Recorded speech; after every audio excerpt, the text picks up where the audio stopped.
पहलगाम नरसंहार की बर्बरता के बाद देश में उबाल है और इसका जवाब भारतीय सेना ने दुश्मनों को कड़ा सबक सिखाते हुए दिया है।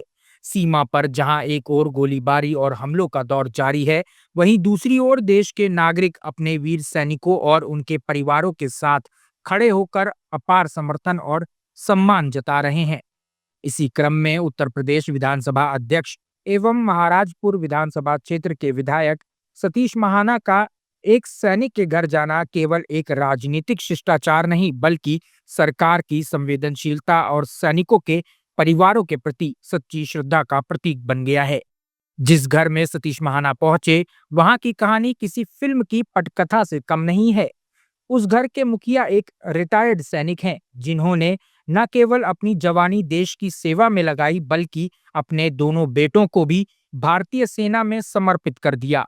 यह परिवार इस बात की मिसाल है कि जब देश पुकारे तो बलिदान केवल शब्द नहीं, संकल्प बन जाता है।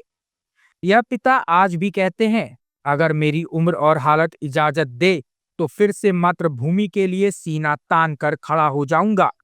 मैं बहुत खुश हूँ क्योंकि मैं उस रास्ते से गुजरा हुआ हूँ और मैंने कारगिल की लड़ाई लड़ा हुआ हूँ। इसलिए मेरे को कोई डर नहीं। मेरे परिवार को भी, मैं पूरा परिवार हमेशा डिफेंस से मतलब बिलोंग करता चला आ रहा हूँ। और मेरा बेटा बड़ा वाला कारगिल इस समय तनौट बॉर्डर पर है, बीकानेर के, राजस्थान तनौट लोंगेवाल जो बॉर्डर हमने सब देख रखा है। और दूसरा बेटा भी मेरा आर्मी में ही था। तो इसलिए हमको गर्व इस चीज का है कि मतलब मैं जिस जगह से निकल करके उस जगह अपने दोनों बेटों को अगर देश के लिए करके आया हूँ, तो जब तक ऊपर वाले की महिमा नहीं होती तब कोई किसी का कोई बिगाड़ने वाला नहीं होता है। और जिसकी जिंदगी जितने दिन की वो तो है, यहाँ जिस होना है तो हो ही जाएगा। इसलिए मेरे को बड़ी खुशी है इस चीज की। और मेरे, आप देख रहे हो चेहरे में, बात में, चीख में कोई वो डर नाम की चीज ही नहीं है। क्यों? हम उस रास्ते से गुजर चुके हैं। हाँ, मैंने 2000 में कारगिल की लड़ाई लड़ी, 28 साल नौकरी कर सूबेदार से रिटायर हुआ। और उसी समय इन दोनों बेटों को मैंने नासिक सेंटर से, इसको 2000 में, छोटे वाले को 2002 में। दोनों आरटी के अंदर हैं। आरटी एक महत्वपूर्ण चीज होती है क्योंकि पूरी इसमें गन रुपये होती है। मैं भी आरटी में था, ये भी आरटी में है, छोटा वाला भी आरटी में। मेरे से अभी 5 बार सुबह हो चुकी। वो कोई वाला बोला, बिल्कुल नो फिक्र वाला डैडी, आप चले जाओ थोड़ा, और मतलब वो ठीक है अभी। हाँ, अरे कोई गम नहीं, वो तो हमको बोले मैं तैयार हूँ। और अभी भी मैं इस चीज का चैलेंज देता हूँ कि जो नए लड़के हैं, तो मैं 1 मिनट में 6 राउंड रेट ऑफ फायर निकालने की दम अभी रखता हूँ एक फोर्स का। 1 मिनट में 6 राउंड। बेटे के लिए बिल्कुल लड़े, मगर देश के लिए। जब दुनिया, भाई देश के आगे तो हम कुछ नहीं है। अगर हम ही सब डर के बैठ जाएंगे तो फिर तो हमारा देश गुलाम बन जाएगा। और जब हम गुलाम बन जाएंगे तो गुलामत में हमें जीना बेकार है। उससे अच्छा तुमको मर जाना चाहिए। वहीं इस वीर सैनिक की पत्नी ने अपने पति को ऑपरेशन सिंदूर के लिए भेजते हुए कहा, मेरे लिए यह सिंदूर तभी मूल्यवान है जब यह देश के सम्मान के लिए बलिदान हो।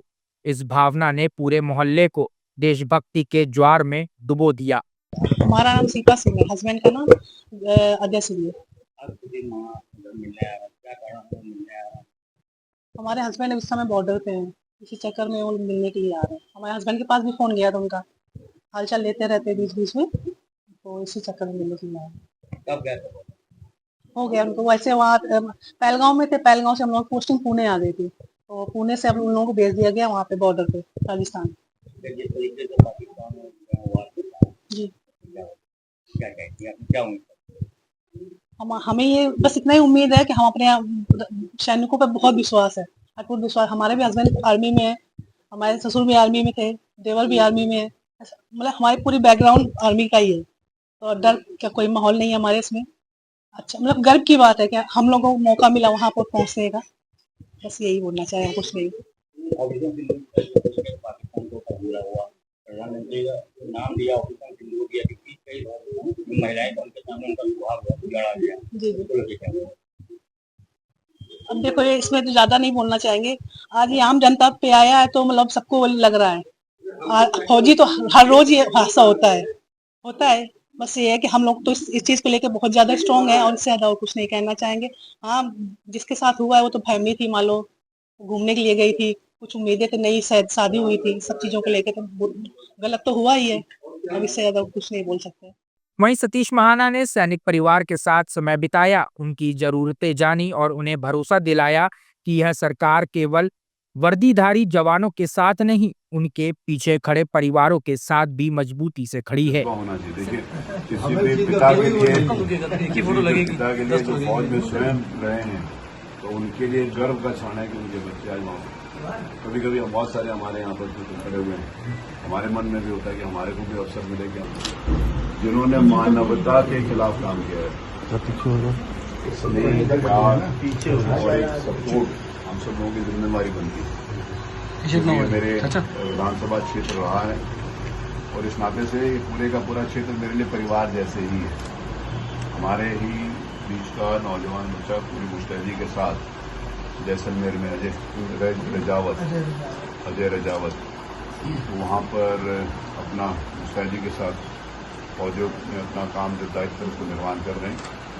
मुझे लगा कि परिवारों में भी हमारे को जाकर उनका मनोबल ऊंचा करना चाहिए कि आप सब सौभाग्यशाली हैं कि आपके बच्चे देश की सेवा के लिए लगे। देखिए, इस समय बहुत सारे ऐसे लोग जो चाहे उम्र में बड़े हो गए होंगे या किसी सेना के अंतर्गत जाने की उनकी योग्यता होगी या नहीं होगी, लेकिन उनके जो जज्बा है, उनका जो जज्बा है, वो जज्बा इतना ज़्यादा तेज है कि वो कुछ भी करने के लिए तैयार है। इस नाते से अजय जी के पूज्य पिताजी, उनकी पत्नी, उनका बेटा, ये सारे लोग हैं। हम सब लोग पूरे क्षेत्रवासी और पूरे देशवासी सारी सेनाओं के साथ हैं। लेकिन यहाँ पर मुझे लगा कि उनका परिवार रहता है। मेरी अजय से बात हुई, मैंने उससे पूछा कि हाउ इज द जोश, उन्होंने कहा वेरी हाई होता है, वेरी हाई होता है। तो वो जोश वो हाई है हमारे नौजवान सैनिकों का।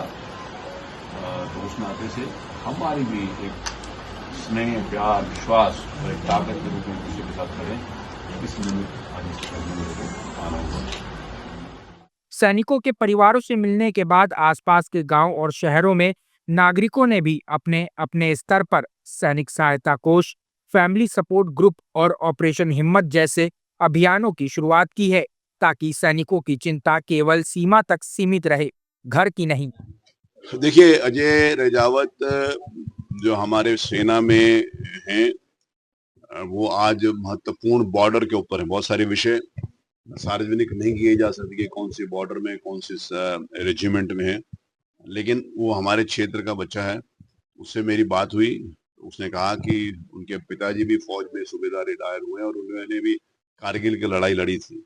उनकी पत्नी और उनका बच्चा सब लोग मॉरल सपोर्ट के लिए उनके साथ थे। तो मुझे लगा क्योंकि हमारे क्षेत्र का रहने वाले अगर नौजवान साथी उस डट कर उन सैनिकों का मुकाबला वहां पर कर रहा है, तो एक परिवार के नाते से, एक अपनेपन के नाते से, एक दूसरे की ताकत बनकर हम एक दूसरे के साथ खड़े हों, ये संदेश देने के नाते से आज मैं श्री अजय रजावत, जो इस समय जैसलमेर में है, वहां पर तैनात हैं, मैं उनके परिवार में आया हूं। और मुझे यहाँ पर आकर बहुत प्रसन्नता हुई। जिस समय मैं उनके पिताजी से मिला तो उन्होंने बताया कि वो स्वयं भी वहां पर इसके आर्मी में रहे हैं और कारगिल का युद्ध उन्होंने लड़ा। उनकी बेटी, उनका बेटा, दूसरा बेटा भी उसमें फौज में था। उनका ग्रैंडसन नौजवान है, उसकी पत्नी अजय की, तो वो उसकी बेटी भी है छोटी, तो उसकी अच्छा आपकी बेटी, वाह, चंडीगढ़ लॉ इंस्टीट्यूट में वो है, लॉ कर रही है। और उनकी पत्नी अभी मैं जिस प्रकार से उनके चेहरे पर देख रहा हूँ, तो उनमें भी एक तेज है। तेज मतलब उनके पिताजी के चेहरे में, बेटे के चेहरे में, पूरे परिवार के चेहरे में जो ये तेज होता है, वो ताकत देता है हमारे उन सैनिकों को, वो जज्बा देता है उन सैनिकों को उनसे लड़ने के लिए, जिनसे लड़ने के लिए, हमारे देश की रक्षा के लिए, निर्दोष लोगों की जिन्होंने जान ली है, उनको सामने से जवाब देने के लिए। जो छुप कर आतंकवादी आए थे और जिन्होंने कहा था कि मोदी को बता देना, उन आतंकवादियों को जो छुप कर आए थे, सामने से उसका जवाब देने का काम हो रहा है। और जिन्होंने कहा था कि मोदी को बता देना, मोदी ने पूरी दुनिया को बता दिया है, हिंदुस्तान के साथ अगर किसी भी प्रकार की कोई छेड़छाड़ करोगे तो हम घुस के आपको मारेंगे, और आज वो हो रहा है।